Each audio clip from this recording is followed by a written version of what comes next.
ใส่สามเณรหรือโยมให้ตัดต้นไม้โดยบ่เป็นอาบัติถ้าพระต้องการที่จะสร้างที่จะให้สามเณรหรือโยมตัดต้นไม้เครือเขาเป็นต้นอย่าบอกว่าตัดต้นไม้นี้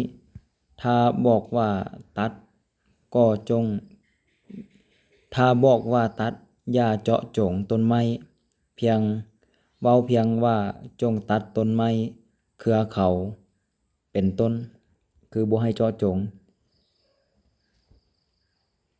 ถ้าเจาะจงต้นไม้อย่าบอกว่าตัดหรือใช้คำกัปปิยโวหารคือคำสมควรคำเว้าที่สมควรว่าอิมังปุพผังวาพลังวา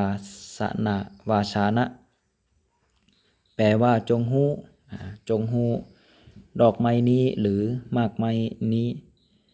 หมายความว่าก่อนที่จะฮู้นั้นก็เป็นหน้าที่ของพระที่จะแนะนำญาติโยมหรือว่าแนะนำสามเณรก่อนเขาจึงสามารถฮู้ในจุดประสงค์อิมังเทหิแปลว่าจงให้มากไม้นี้อิมังอาหะละแปลว่าจงนำมากไม้นี้มาอิมังอิมานิอิมินานะอิมินาเมอัตโถแปลว่าเฮาต้องการมากไม้นี้อิมังกัปปิยังกโรหิอิมังกัปปิยังกโรหิจงเฮ็ดมากไม้นี้ให้สมควรแบบนี้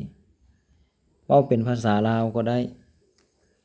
กัปปิยโวหารเหล่านี้จะใช้เป็นภาษาลาวก็ได้เช่น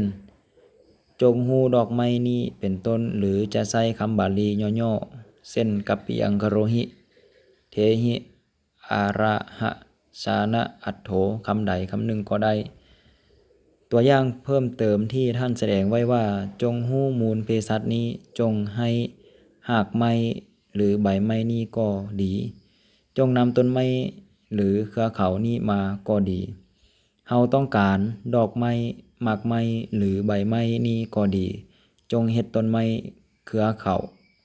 หรือหมากไม้นี้ให้เป็นกัปปิยะให้สมควรก็ดีด้วยคำเพียงเท่านี้ย่อมเป็นอันภิกขุกระทำการปลดเปลื้องภูตาคามคือการตัดต้นไม้เนาะแต่ถ้าภิกขุจะบริโภคควรให้อนุปสัมบันสามเณรหรือโยมเฮ็ดให้เป็นกัปปิยะซ้ำอีกเพื่อปลดเปลื้องพีชคามภูตาคามและพีชคามพระใช้คำเว้าเหล่านี้สั่งให้สามเณรหรือโยมตัดต้นไม้เป็นต้นบ่เป็นอาบัติภูตาคามแปลว่าพืชที่ยังยืนต้นอยู่พีชาคามแม่นพืชที่ถอนออกจากที่แล้วแต่ยังปลูกขึ้นเปรียบเสมือนไม้ไผ่ผักบงจังซี่เป็นต้นที่ถอนออกแล้วแต่ยังปลูกขึ้นได้อยู่การเฮ็ดกัปปิยะเบิ่งคือจะเป็นเรื่องที่ยุ่งยากแต่ถ้าเข้าใจพิธีแล้วก็บ่ยากอีหยังเพราะฉะนั้นทั้งพระและโยมควรใส่ใจเรื่องกัปปิยะนี้ให้ดีเมื่อเฮ็ดกัปปิยะแล้วพระนำมาฉันก็บ่ต้องอาบัติ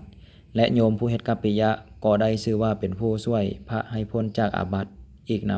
ำได้บุญเพิ่มถ้าโยมต้องการรักษาพระบ่ให้ต้องอาบัติในเรื่องนี้เวลาจะเอามากไม้ที่มีเม็ดหรือมีในปลูกขึ้น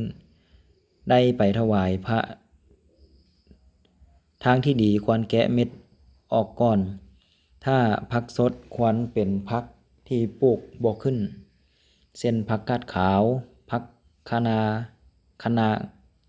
หน้าผักคะน้ากะหล่ำปีเป็นต้นถ้าเป็นผักสดที่ปลูกขึ้นได้ก็นำไปลวกไปต้มเสียก่อนแล้วค่อยนำไปถวายพระจึงจะบ่ต้องอาบัติบ่เป็นอาบัติเพราะพระที่บ่ได้เรียนรู้วินัยหรือรู้แต่บ่รักษาวินัยนั้นมีหลายเวลาโยมเอามากไม้ที่มีเม็ดปลูกขึ้นได้หรือผักสดที่ปลูกขึ้นได้ไปถวายพระเหล่านี้ท่านรับแล้วจะสันเลยท่านจะบอกให้โยมเฮ็ดกัปปิยะท่านนำผักและหมากไม้เหล่านี้ไปสันจะต้องอาบัติทุกกฎทันทีเหมือนว่าโยมไปเฮ็ดให้ท่านต้องอาบัติ หรือเพิ่มอาบัติท่าน ปกติท่านก็มีอาบัติหลายอยู่แล้ว โยมก็มีส่วนที่จะเฮ็ดให้พระต้องอาบัติหรือพ้นจากอาบัติได้ ในเรื่องนี้โยมถ้าโยมฉลาดเลือกวิธีที่เฮ็ดให้พระพ้นจากอาบัติได้ก็จะเป็นการดี และน่าอนุโมทนายิ่งอย่างยิ่ง กุศลผลบุญบ่น้อยคงจะตกอยู่กับโยมแน่นอน